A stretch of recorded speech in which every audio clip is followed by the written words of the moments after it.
Hello. Good morning. Good afternoon. My name is Whitney Curry. I am the Chief Marketing Officer at Pacaso. I'm just delighted to be here today talking to you about a topic that I love to talk about, which is owning a Pacaso and getting to hear from the heartbeat of our business, which is our owners. And today we have two owners on the webinar with me. We have Marilyn and Scott, two owners in mountains and also by the beach. Marilyn owns in La Jolla and Scott owns in Lake Tahoe. And we're going to get to chat with them here in just a minute. But before we dive into our owner conversation, I wanted to open with some 101. We have folks on today's webinar who know a lot about Pacaso and others who are just getting to know our model. So we'll start with just a few minutes on how Pacaso works, and then we'll dive into hearing from the amazing Marilyn and Scott. All right, next slide, please. And we can continue on. Okay, so Pacaso is a service that helps families co-own luxury second homes. And this co-ownership is not something that's new. Co-ownership has been around for generations. Think about a group of friends that go in together on a lake house. That's co-ownership. Think about family who inherits a home from grandma. That's co-ownership. Co-ownership is not new. What is new is Picasso's approach to co-ownership, which takes away all of the yucky stuff, all of the interpersonal communication, all of the financial risk, all of the of having to secure your own financing, all of the debates around who's going to decorate this room and what if someone keeps leaving their toothbrush out and I don't like that. We do all of those things. And so our fully managed co-ownership model helps families co-own 1/8 to 1/2 of a second home, and it provides them with technology in the Pacaso owner app, local home manager, a person who you can have a relationship with and get to with you and the LLC needs to operate successfully throughout the year. And then because sometimes life happens and you may need to resell, we make that really super, super simple by having an integrated resale process inside the Pacaso marketplace, where on average, Pacaso owners are actually reselling for a 10% gain. So that's pretty great. We obviously don't, we want to keep you happy and engaged in as a Pacaso owner as long as possible. But if you do need to resell, we make that simple too. So that's a little bit about our basics. Next slide, please. Our homes, simply put, are beautiful. We have homes in over 40 destinations around the world, domestic here in the United States.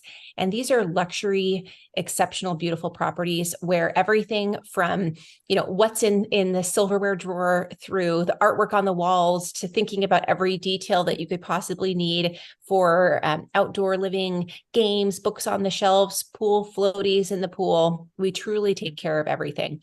And so the homes that we curate for our owners on our marketplace are really, really perfectly done from the day that you move in. And you're able to enjoy that because our team has the structure, the expertise, and the scale to turn homes into really beautiful luxury living spaces that are a canvas for families to be doing what they really want to do anyways in their second home, which is creating memories and spending time together with family and friends and having the place, that magnet that brings people together. And we think that's really the good stuff. That's what it's all about. So enough about me and Pacaso.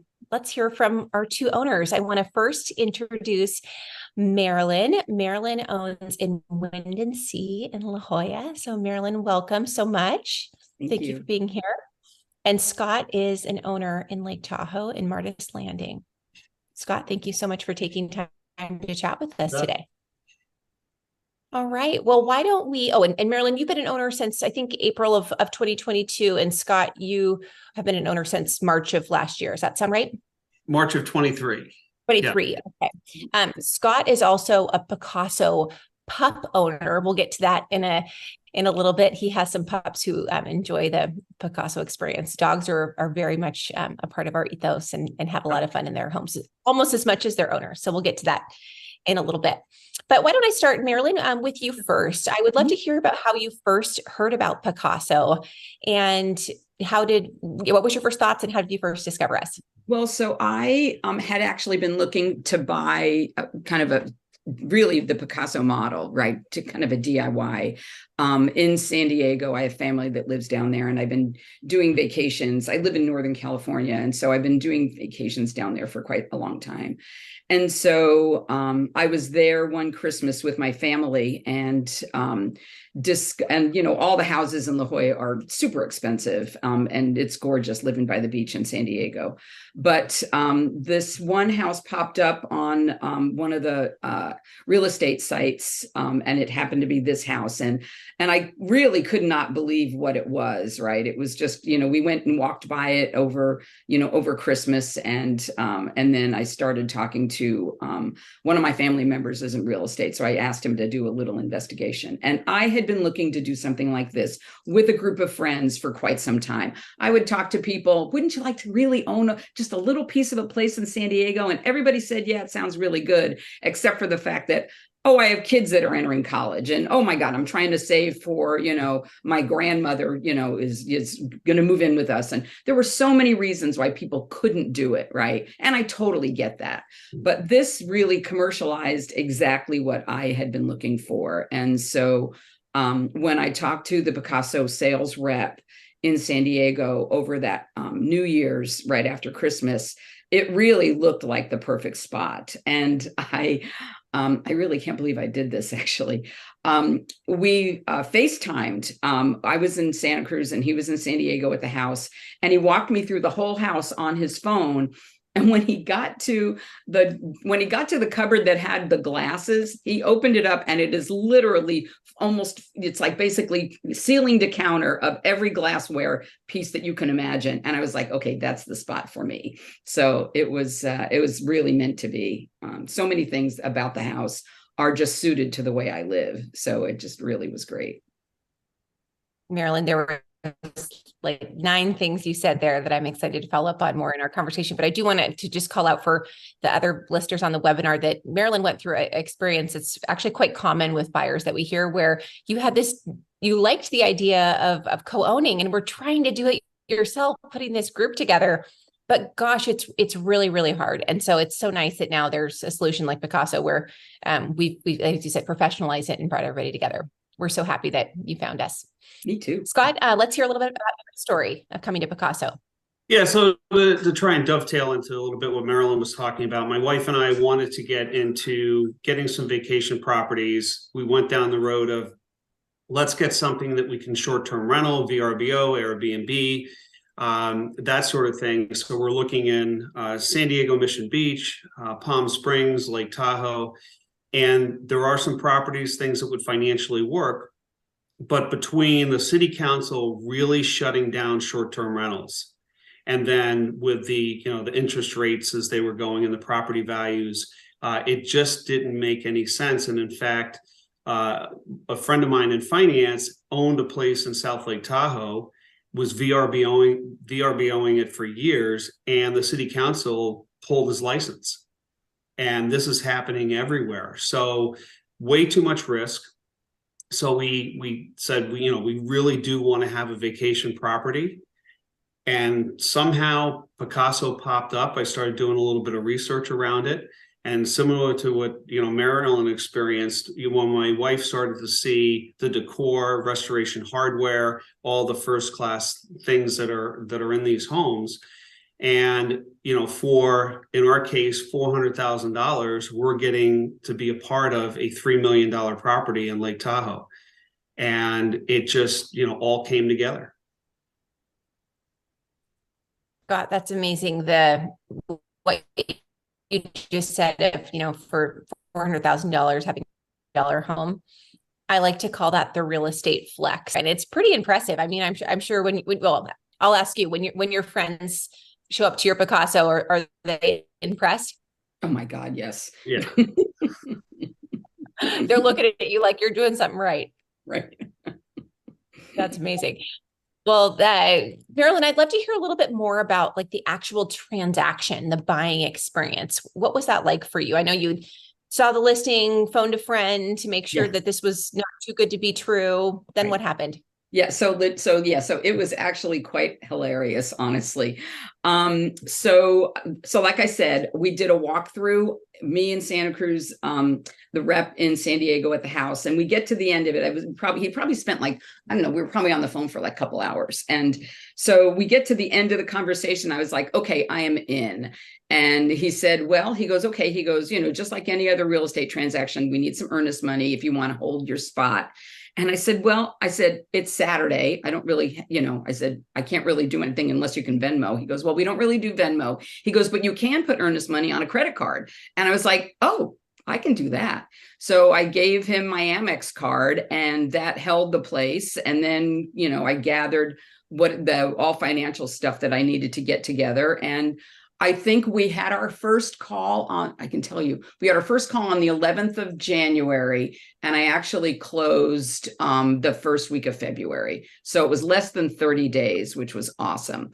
Plus, the other thing that he did that was really cool is we walked through the calendar, and when I was, I said, okay, I really do want to come and look at this place. And he goes, there's a weekend open, first weekend in February. If you want, I can book you. And even though you're not a Pacaso owner yet, he goes, I can book you and you can have that weekend. And so we did do that. So a friend of mine and I flew down for the weekend. And it's like, as soon as I walked in, I knew it was the right decision. That's great. You go a trial stay to make sure that it was a fit. Yeah, which was awesome. Great. Scott, what about you? What was your buying experience like? Actually? Yeah, again, similar. So by background as a CPA, so naturally risk adverse, and I want every T crossed and I's dotted before I do anything. And in our case, it was the middle of the winter. The Sierras were having horrendous storms. So there was no way to get up to Tahoe. And this was the last share. So I looked at my wife, I said, we're going to have to figure out a way to do this remotely. And Misha, our salesperson, took a camera, walked through at our pace, zoomed in, zoomed out. We basically wanted him to look at everything. My wife had him looking at the tags or the makes of things that were in the home, and got comfortable that, it was really a nice property. And then on top of that, going through the experience of the short-term rental and getting set up for financing with these horrendous mortgage rates that we have now, Pacaso had an attractive rate. Typically when you go for a mortgage, you have to give your firstborn and a pint of blood and, all this other information. Pacaso's was very streamlined. It was the most painless, financing that I've ever been a part of in a real estate transaction. And it just kind of all came together, but there was no, high pressure. And as Marilyn mentioned, some flexibility. Now that I remember, I think I did put the earnest money on a credit card, get some miles. Why not? And it was, we were closed within, I want to say like 2 or 3 weeks. Terrific. I mean, like you said, if the miles, the putting it on the credit card and the swift closing, those are all things that we actually hear really pretty regularly from owners, and make it super simple. Scott, I also really like that you're a CPA, and that from the perspective of someone who's very detail oriented, financially savvy, that you dug in and still felt good. That speaks a lot to the process. So thanks for sharing that. Now, the spirit of this webinar today is an ask me anything. So hold nothing back. We're ready for you. So with that in mind, I'd love to hear, and Marilyn, I'll start with you again. Sure. What has surprised you about the Pacaso ownership experience? Oh my gosh. So many things surprised me. First of all, I think to Scott's point, how really easy it was to get the whole transaction done. That was really lovely. I can't say the transparency surprised me, because I really kind of felt like that right from the get-go. But what really surprised me too was the location. Yes, I knew La Jolla, right? Because I'd been there a lot and I used to live in San Diego. But when I got to the house, I don't think it really fully hit me that it is literally a block from the beach. And so the fact that I can be in a beach house for several weeks a year, and feel like it's mine when I walk in. That's the other part that I really love about it, is I didn't really feel like anybody had been there before me, right? That was the part that I really love. It smelled clean. It smelled gorgeous. The doors opened fully. The rooftop deck just blew my mind, honestly. It was so gorgeous. And the fact that my family, this was hilarious. The first weekend that I was there with my girlfriend before I'd even bought the place, I invited all of my San Diego family over. And one of my cousins, he said, Marilyn, he goes, you do realize this is the house now that we're all coming to whenever we gather. And I was like, sign me up. That's so awesome. Right. Which is really lovely. I mean, that is really one of the wonderful things about it. For me personally, that's the main reason I wanted to buy in San Diego, is because my family's all there. I love going down there, but I don't want to move, right? I love where I live. So all of those things were really just so terrific. So yeah. And then the other fact is I love my neighbors. I've met my neighbors on one side of me. They're a great family. They're super chill, and I just really enjoy meeting them again every time I go. That's been really, really a nice thing. And just even some of the other neighbors I've met as well while I've been there. I feel like I live there when I'm there. That's amazing. Well, you're a part of the community. That's amazing. I do want, for viewers on the call, both Marilyn and Scott are sitting in virtual backdrops that are their actual Pacaso homes. So when she says the views are amazing, you can take a peek there. I mean, that sunset, it speaks for itself. Scott, what surprised you from your Pacaso experience? Well, when you're in the sales mode, right, things could seem great and grand and, everything is perfect. But is it going to be the same when you actually get in there? And so after serving clients in my profession for almost 40 years, the one thing that, is absolutely paramount is responsiveness. And that's what's been impressive, is that, it's never going to go 100% right. But when you talk to your property manager or you talk to any part of management, they are absolutely on it. And whatever concern you have is taken care of. There's been very little concerns, but we've had a couple things here and there, and within days it's fixed. Mm-hmm. And that's kind of how I evaluate the management team at Pacaso, is that they're keeping the promise that were made during the sales process. And I think everybody on the phone probably has experiences where, sales, everything looks great, but then reality strikes and it's, not the same. That hasn't been the case here. We've been very pleased with everybody we've interacted with. And whenever we've had a request, it's been honored quickly. Scott, sorry, Whitney. I just want to tag up to something that Scott said, because I actually am in sales. And so my idea of sales is you under promise and over deliver. And I truly believe that Pacaso has absolutely done that. There was the first time I stayed there. Again, kitchens outfitted unbelievably. The one thing that they didn't have the first time I went was a bread knife, right? So, here we are, I'm serving my family of 17 people, and there's no bread knife. And so I'm using a little tomato knife to cut. And so I talked to the Pacaso homeowner, or the property manager, and I said, could you get a bread knife? And she said, absolutely, because it was somebody else before that. Before Jesse, was Katie. And so the next time I went, which was a month later, there was a bread knife. So same thing. There was another instance that I thought was just a crack up. I got a text from the property manager that said there was going to be somebody coming to change the battery in the 10 keypad security lock, because they recognized that the battery was starting to go to the end of its life. And so they wanted to proactively replace the battery so that way nobody could be locked out, which I thought was pretty amazing from a systems perspective, as well as from a proactive process perspective. So both of those things were key. Thanks for sharing those examples. And those are little things, but matter. and Whitney, just one more thing, because you refer to us as owners, because we are owners. Mm-hmm. So when you're an owner, you should feel that you have say in the property, right? So as part of the operating expenses, one of the things that we, noted, and I know at least one other owner at my property noted as well, is the cleaning costs, and the cleaning quality. And we just said, you know what? We want you to look into it.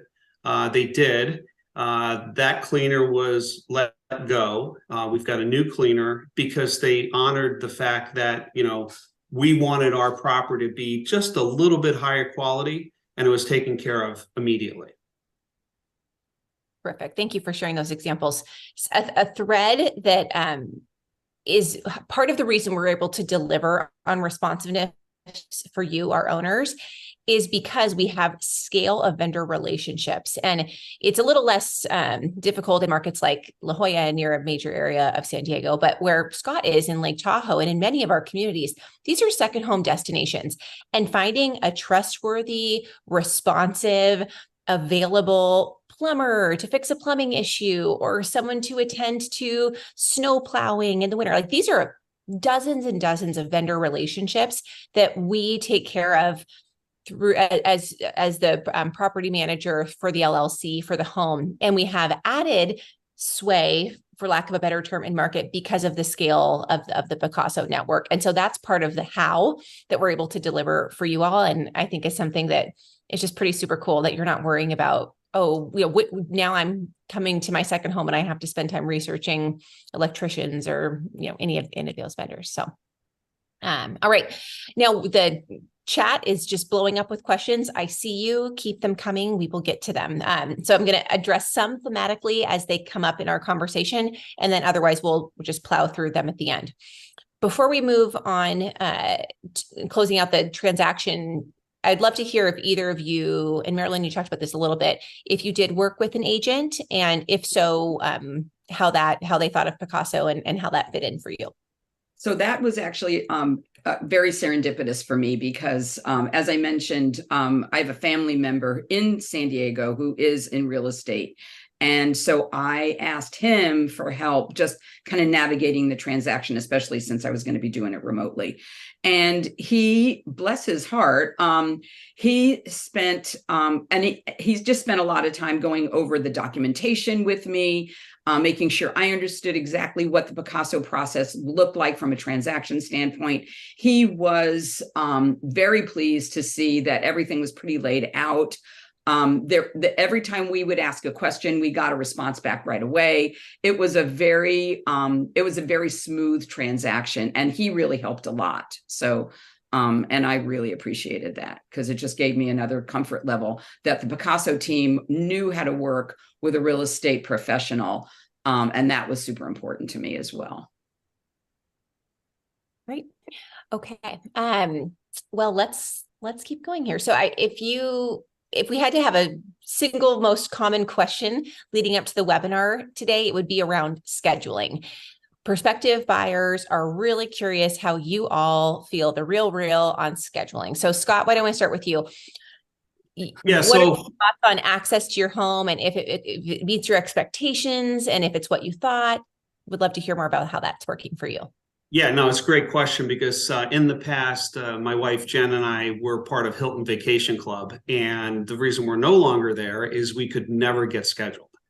Any property we wanted to go to, any time frame we wanted to go to, they're saying, hey, you've got kids, so you're going to be on school schedules, so you have to plan your vacation out 2 years in advance, and that was just very cumbersome and not very real. What we found with Pacaso is it's super easy. We've gotten all the weeks we've wanted to get. They put parameters in place so you can't book up-teen. You can only book 4 stays at a time. So it keeps the calendar open. And then we're very excited because we only live 2 hours from our property. So these short stays that if no one's has the days or someone cancels within 30 days, you get an email and Jen and I just book it and we jump in the car and have a change of scenery. So we have tremendous access to the property and haven't had any issue with the weeks we've wanted. All right. Marilyn, what about you? Yeah, I agree with Scott. It has been a very seamless whole process. I love the fact also that the app kind of keeps track of they call them special stays, which I really like. The first year that I had my Pacaso was it? I'm trying to think. I guess it was 22. I guess it was 22, right? I was able to book over New Year's, which was awesome. And New Year's was considered a special stay.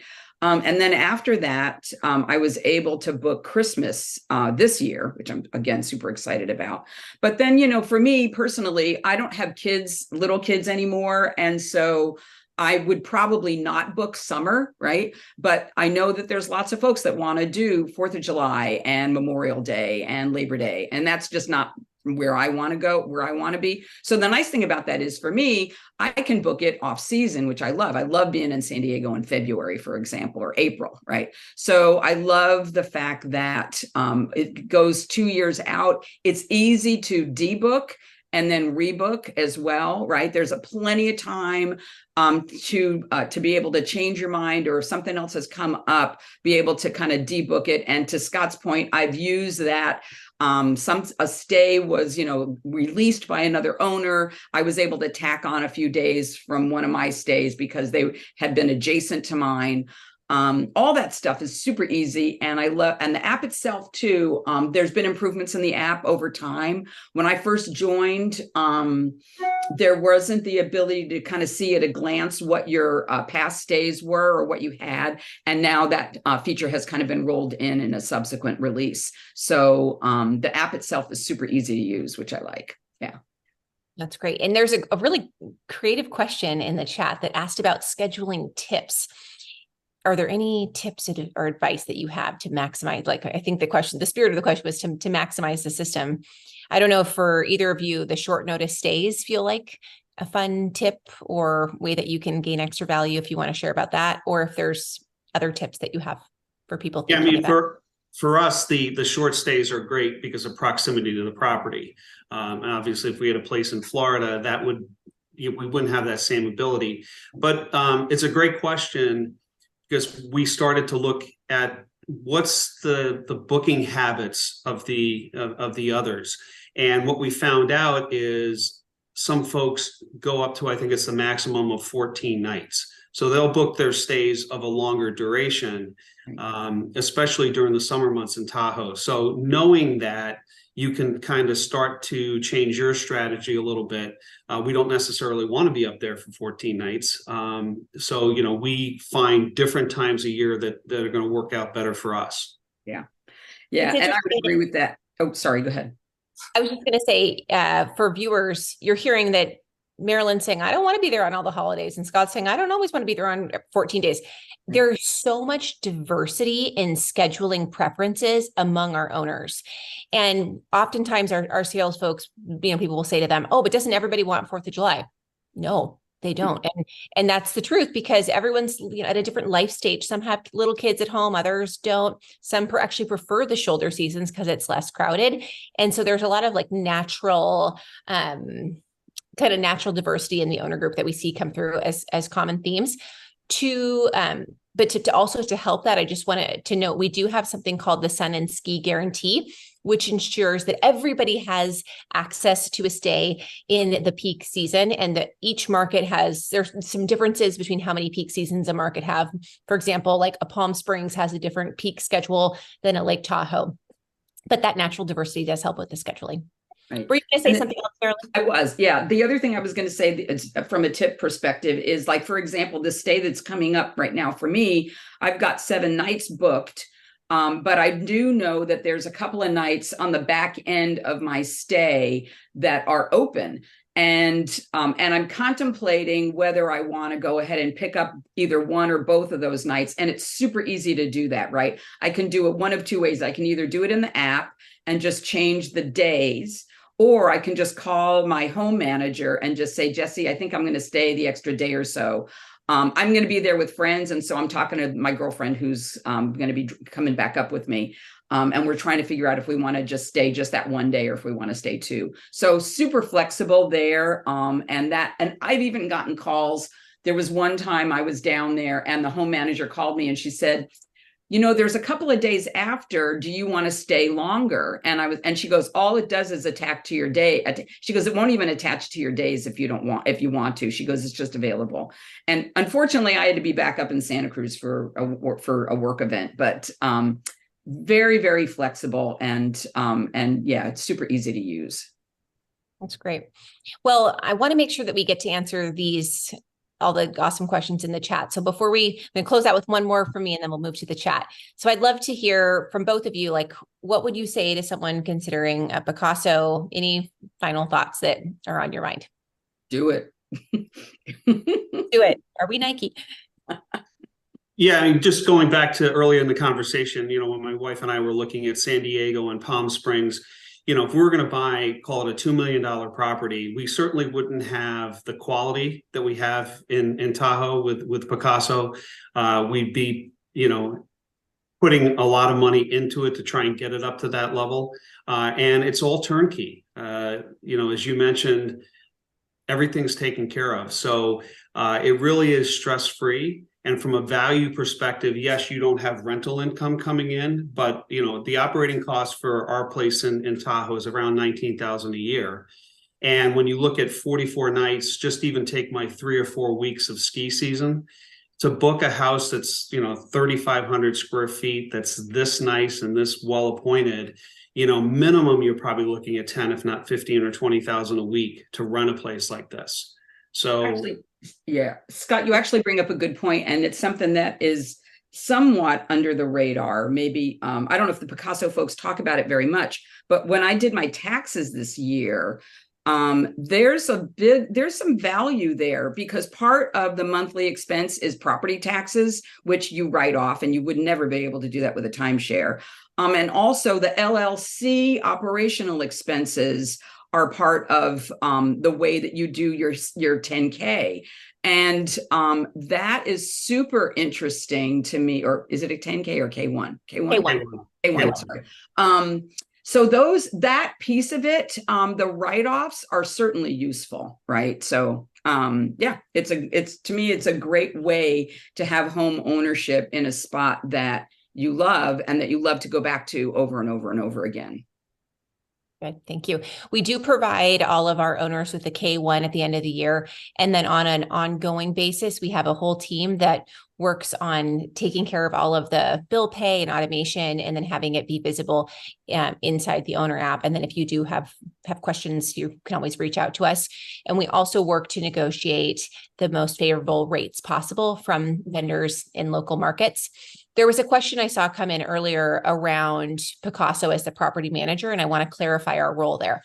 So once the home is all sold, Pacaso is employed by the LLC as the program manager for the home. And one of the roles that we play in that is the property management.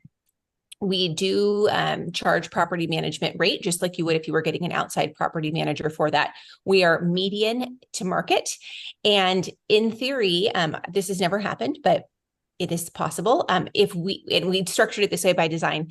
If the LLC was not satisfied with Pacaso's job as the local property manager, they could fire us and go find someone else. And the reason why we built that into the process is because we feel that we need to earn your business. So we work for competitive pricing and delivering exceptional value. So that is how the property management on the ongoing basis works with the LLC.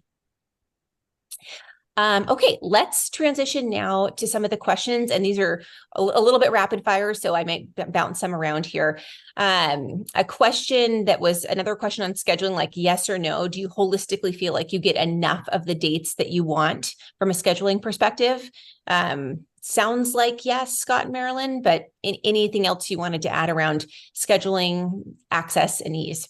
Well, so, the CPA and me coming out, so I've got a spreadsheet of my nights, and you want to count on about 44 nights a year is about the sweet spot that you shoot for, and we're tracking above that. And the reason we're tracking above that is because of our short stay ability, because those short stays don't count towards your total. So we will meet or exceed that without any issue this year. So, yeah. And so for me in 2022, I definitely hit my entire stay allotment. This year's a little different for me because I took a couple months off to go to Europe.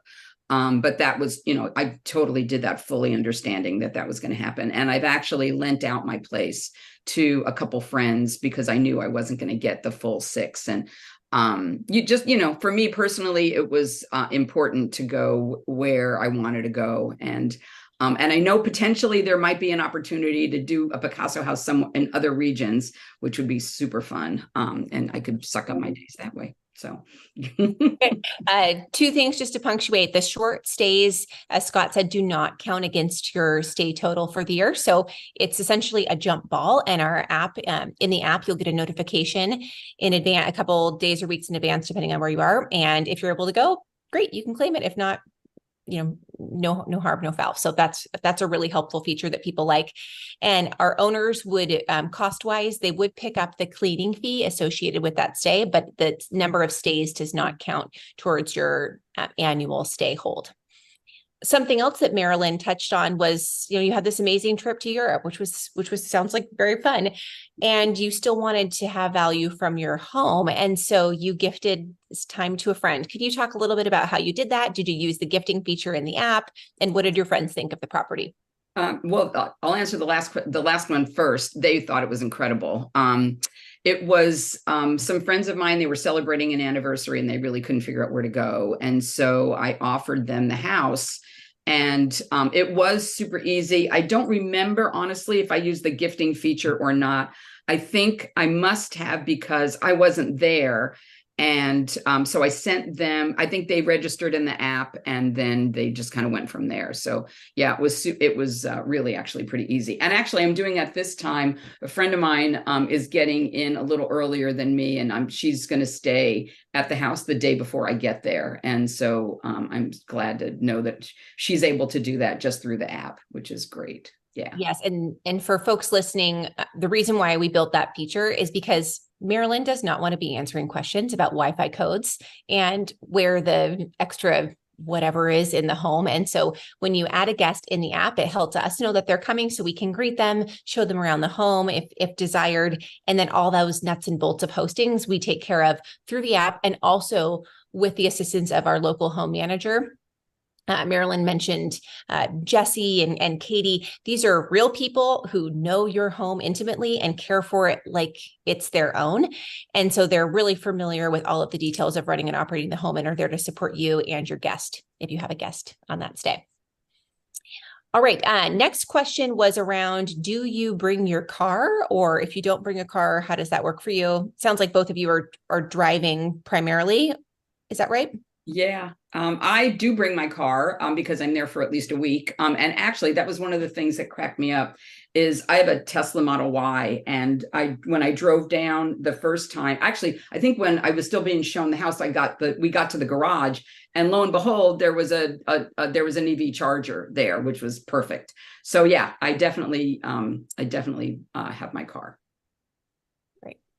Yeah, we drive up to Tahoe, and as I mentioned to you, Whitney, we're looking to get a second Pacaso, probably more around the beach, but that will also be drivable. Big reason is our dogs go with us. So Scott's pups are so cute. I was getting to chat with him about them a little bit before we hopped on live. But as a pet owner, how has it been for you at Pacaso? Do you feel like the properties are pet friendly? Yeah, totally welcomed right from the start. They've got amenities for the dogs as well. Dogs are absolutely encouraged, which is nice because there's a lot of places that we can't go. We can't, many hotel chains, even a lot of VRBOs. When you check pet friendly, the list goes whoop. So, this is very nice. Yeah, we have over 1,500 Pacaso owners and over 500 Pacaso pups. So there you go. We certainly welcome them. All right. Next question, and maybe both of you, I'd love your perspective on this. How has it been with the neighbors? There are some communities where co-ownership is more welcomed than others. And so I'm curious if you, on a personal level, have encountered the neighbors, been able to build relationships, or have they been a little bit more distant? I can answer that for me, at least. The next door neighbors from my house have been delightful. They have 3 kids. I've gotten to know them. The wife works in tech, which is kind of a bonding thing for us. And it's just a very lovely community, actually. And, La Jolla has quite a bit of rental properties to begin with, a lot. And before I bought my Pacaso house, I was doing a lot of VRBO and Airbnb there. So the neighborhood is pretty used to it.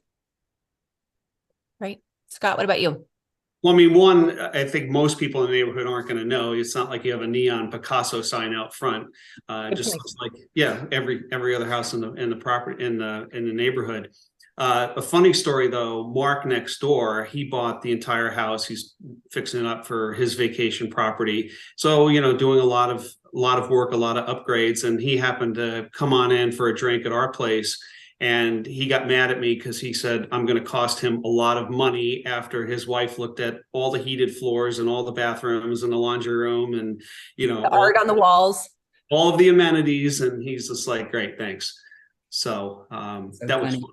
Yeah, actually, one of my cousins did that very thing. She saw when they stayed at my house, they were taken by the pendants in the kitchen, and she tracked them down and bought them for this kitchen remodel that they're doing. We get that all the time. I would say over half of our owners are regularly saying, oh, I love this pillow or this mattress or this piece of art, and wanting to kind of have the home be shoppable. We do not have that today. It's not like a, restoration hardware where you can just scan everything and add it to your cart. But that is certainly, we take it as a compliment from our team that it is the types of items and quality that they would like to see in their primary home as well. Yeah, along the lines, we definitely don't feel like, an outsider. We feel part of the community. And part of that is with the ownership, we're also members of North Star Resort. So we get all of the passes, access to the community center, gym, pools, all of that, the shuttles that take you right to the lift. And we don't have a dot on our forehead or anything. It's, we're just part of the community, and it's great. We're living it out, being a good neighbor and being treated neighborly. Yep. That's fantastic. Last question on this theme. There's a question of like, if local regulations change, will Pacaso stand by the owners? What's happening with, ongoing concerns in XYZ market? We stand by our owners, and we stand for property rights. And co-ownership, we believe, is one of your fundamental rights in how you own property, and that being told how you should own real estate and who you should own it with is not right. And so we stand by our owners, full stop. There are a handful of markets where we're in ongoing stages of conversations with local municipalities to help to solidify our position and stand for our owners. But we are with you, and we take a lot of solace knowing that co-ownership is not new. It's been here for many, many years. And also that co-ownership, frankly, is good for the community. When there are more families consistently using a home, it's a more sustainable way to own real estate. And in many of these markets, they are geographically limited. There's not more homes that can be built. And so this is a better use of an existing resource. And our owners are great neighbors, as Scott and Marilyn demonstrated, and are patronizing local businesses. All of that is a net positive for the local community. All right, couple quick hitters on questions. There was a question around the storage closets. Tell me more about the storage closet. Do either of you want to describe the storage closet situation and what you think of it? If not, I'm happy to. So I guess I'll go, because I think maybe, you're at the beach, so maybe there's a lot of things there, but I'm in the ski world. So if I look at the 8 that are in the garage, they're very good size, and most people who are traveling to the property, they've got multiple sets of skis, boots, jackets. There's enough room to really hold all of their ski equipment, and they put their own lock on it, so it's totally secure and very well done in my mind. Yeah, and for me, Pacaso actually supplies beach chairs, so I don't have to worry about that, which is awesome. Some people have left their surfboards or boogie boards on top of the they're basically the size of armoires, which is very handy. I keep basically a box for bathroom, a box for kitchen. I keep coffee down there, teas. I mean, anything that's not, consumable that's, pretty stable. makes that super easy for me. I also have sets of clothing there that I know I'm going to need for the beach. I keep an extra bathing suit, that kind of stuff. So I love that idea because it basically allows me to pack a lot less when I go down. So, which is great. Yep. And I have nothing more to add. They're essentially, in most cases, floor to ceiling are more like lockable units where you can put in what you'd like as long as it's not perishable. And there's a wide range. Some people put pictures up. Other people have, you know, like you said, sporting equipment or clothes. I've left wine down there. Yeah. I mean, yeah, because I was there in the winter a couple months in a row, and I figured there's no point in bringing the wine back. So I left it there. Wine is a critical part of the Pacaso experience. All right. So there was a question now around the co-ownership group and how the interactions are among the co-owners. So I'll speak to this. We have done extensive research as a business, both before we launched, and this is a topic we continue to check in with our owners on today. And the question is, do you want to know each other? And consistently, the answer is no. When polled, more than not actually do not want to have a personal relationship with their other co-owners. They don't want to know that, you know, person XYZ was there the day before and slept in the room, and this person is, you know, family situation is X, Y, and Z. Instead, what they really care about when pressed is about the home, being able to have conversations around maintenance and design updates or amenities about the home. And those are all conversations that the home manager can facilitate. So if there is, say, a ownership, if you're thinking you really want a new hot tub, you would let your home manager know, and they would bring that request to the group, and there would be an owner vote. And if it passes on, then we would work to implement said change on behalf of the ownership group. So that's how that works. We'll continue to check in with our owner community on this, and if over time the answer changes, we'll just keep a pulse on it. But overall, folks prefer to be anonymous, but have that real direct point of contact to facilitate home related issues with via the home manager. So I hope that answered that question for you all. Next question here is around damage. So if your home is damaged, what happens? Great question. If you damage the home, you are responsible for it, in short. So if you're in your Pacaso and you accidentally, I don't know, break a bar stool at the kitchen counter and it was not normal wear and tear, the home manager who does a pre and post inspection of the home would notice that, and they would reach out to you and say, hey, what happened here? And let you know that you would, incur a cost for that.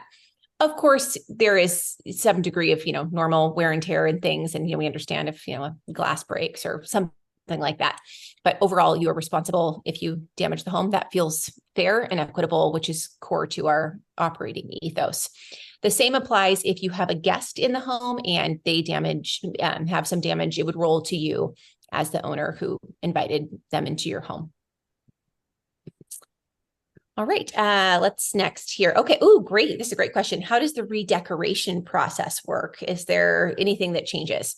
So we have beautifully designed homes, as Marilyn and Scott talked about, and homes age, and also just like as we said, wear and tear does happen. And so in addition to the upfront design, we have a budget allocation for home, what we'll call refreshes, whether or not that's swapping out throw pillows or something more significant as the portfolio of homes that we have and your home ages based off wear and tear. But we agree that just because you purchased in 2023 and this was what was in style then, it won't be that way forever. And also wear and tear does happen. So we will stay on top of updating that. All right. Let's see what's next here. Okay. This is great. A great question on resale. What happens if you want to resell, and how does that process work?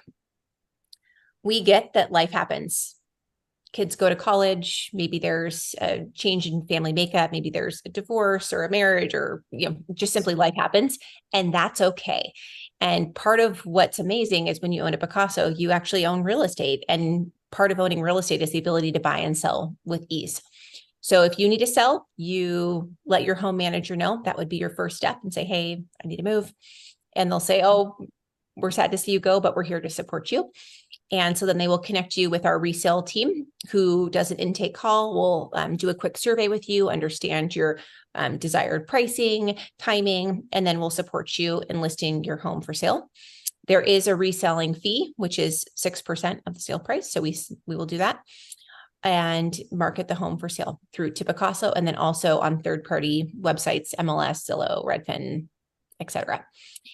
One thing that is really different about our resale process, and by different, I actually mean amazing, is that you are not calling the stager. You are not having to repaint. You're not having to think about organizing open houses. We do all of that for you. So in comparison to listing your whole home for sale, it's actually quite a bit more streamlined. One of the top reasons for reselling actually is that people are having so much fun in an area that they actually want a whole home, and just are realizing that their family needs change. Like maybe the kids have now all launched and they're saying, oh, it was great to be in Napa, but now I really want to be in Napa, and we'll transition to being a part of the whole home. And most in our survey data actually are excited about the idea of co-owning a Pacaso home again in the future. So it's just this change of life circumstances. Okay, let's see here. Another question around guests and family and friends. If you can have owners, if owners can have family and friends use the home, even if they are not there with them. And the answer to that is yes. You can, as Marilyn shared, you can gift time to a friend in the app, and that is done seamlessly, and you would not need to be there. Our homes are typically quite large. And so it is very common, 70% of our stays, owners will have someone else with them. Maybe it's kids, maybe it's a girlfriend, maybe it's just a business associate, whoever it may be. So it is common that homes are used with the owners and then other people. But if the owner is not there, we make that simple and possible as well. Next question is around rentals. Can you rent time? So I just spoke about gifting time, which is very different than renting. We have a firm policy that rentals are not allowed in our Pacaso marketplace. Our homes are for owners and they're registered guests only. This is something that we have talked about for years at Pacaso and take really seriously. And a lot of the owners in our community actually quite value as a part of the process that the people who are in the home who are other owners who are like-minded, who are having an owner's mindset. We have all been in short-term rentals before. There's nothing wrong with short-term rentals. I will use them. I'm sure we all do, even our owners, based off their travel needs. But there's just a little bit of a different mindset that you have when you're in a home as a renter versus when you're in a home as an owner. Some of that connection with the community that Marilyn spoke about, for Scott, getting to know the neighbors, it's just a little bit different when you're kind of coming and going. So we do have an owners only policy. Someone asked if that may change over time. Maybe, but for our homes today that we're onboarded with the intention of being for owners only, we will continue to respect that and view it as an important part of our commitment to our owners and also to the local community. Okay, so next question here is around what happens. Oh, this is see, we said this was an ask me anything. So here we go. I'm bringing the heat. What happens? What happens if Pacaso goes out of business? What happens if Pacaso shuts down? What happens to me and the owners? I love it. Thank you for this question. Pacaso's not going anywhere. We are actually doing fantastic. Yesterday, our co-founder was on CNBC and was able to have a platform to share about some of the growth that we've been seeing. We are growing year over year. We had a terrific last quarter. We're up 50% quarter over quarter on sales and are continuing to have exceptional owner satisfaction scores and really feeling that we're delivering on our mission of delighting owners to live an enriched life through second home ownership. So we're not going anywhere. We're here to stay. But if we did, no problem for you, because you know who owns the home once it's sold through? You guys. The owners own 100% ownership interest in the home. Pacaso is the program manager and the local property manager. I shared earlier in the call that we could be voted out as the local property manager. That is true. So if we go out of business or someone decides they no longer want Pacaso supporting us as the local PM, you just simply find another local service partner to support you. And you would be able to list your ownership interest for sale just like you would with us. You could work with a different local agent to do that. Yeah, and Along those lines of my, constant state of paranoia, as part of the transaction, both realtor and legal, looking at the Pacaso documents, there are liquidation clauses and the things that should give you comfort that if bad things were to happen, there would be a way to be protected. That's right. All right. Here, another great question. If I'm a realtor, we become owners, do you offer referral fees? Yes, we do.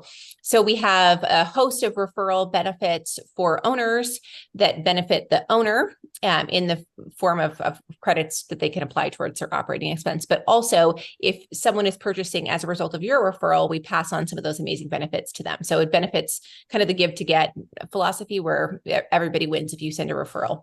Over 40% of our business actually comes from referrals, which we think speaks really highly to the quality of the service that we're providing, that our owners want to talk about us at dinner parties and want to tell their friends and are proud to invite people over. So we love referrals. We pay commission to agents and all of that stuff. Like we come in peace and we make it hospitable to transact with us. Next question here is around, another resale question around length of time it takes to resell a home. So this is changing a bit. I believe our current state today is right around 30 days to resale, is the median time to resell. So that is in line or actually a little better depending on the market with the average, just that the market now is in a different place than it was a couple of years ago. So it is still pretty swift, and on average, our owners are reselling historically for greater than 10% gain. The questions are still coming in. This is great. Must mean that we're high engagement here. Okay, let's see. There's a question around, have we been fired as a property manager? We have not. I think that means we're doing a good job, but we could be. So hopefully Marilyn and Scott aren't the first to kick us to the curb, but we'll see about that. Not today. Not today. Good. Another question around, is the Pacaso app separate from property management? So no, the Pacaso app, as an owner, we have an app that you can use if you're just shopping and that look at our listings. When you're an owner, you have access to a more robust set of features. You can look at financial statements. You can have the guest feature. You have referral functionality. It's a pretty robust. There's like home manuals that live inside the app. So that is the Pacaso app, and the property management is more of like a surrounding service of which some of the information is communicated through the app. If you have more questions for the person who asked that, the local salesperson is happy to share more about that on a one-to-one basis. Okay, we have 2 minutes left. There's a few questions I didn't get to.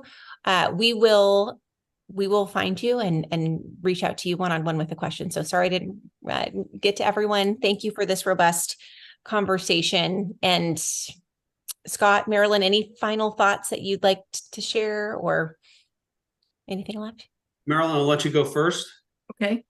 So yeah, I will just say, I have no regrets about doing this. I never got any sense of buyer's remorse. When I walked into the property, and I was just blown away at how much better it was than I even had seen through the kind of virtual walkthrough that I had done. And yeah, and it just makes me happy. It makes me happy when I'm thinking about going, it makes me happy while I'm there, it makes me happy as I'm leaving. So that's, what more can I ask for? That's great. That makes me happy. Thank you. Yeah, I'll pass that along to our team. It certainly has worked out well. And this was so, as I mentioned earlier on the call, uncharacteristic of me. Usually before buying something, I'm researching, to the last hair on a gnat's knee, right? And this one was done a little bit more loosey-goosey, but absolutely no regrets. And we just, every time we go up there, we just really enjoy ourselves. Well, thank you both. I feel happy that you're happy. And I also feel honored that you are trusting Pacaso with your second home. So thank you for that.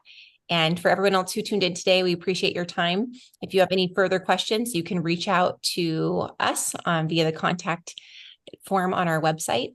And if you already are in a relationship with the salesperson, feel free to ping them and let them know that you joined today and that you have more questions. And if you asked a question, we will make sure that we follow up with you as well. Have a wonderful day. Thank you so much. Thanks, everybody. Bye. Thanks. You.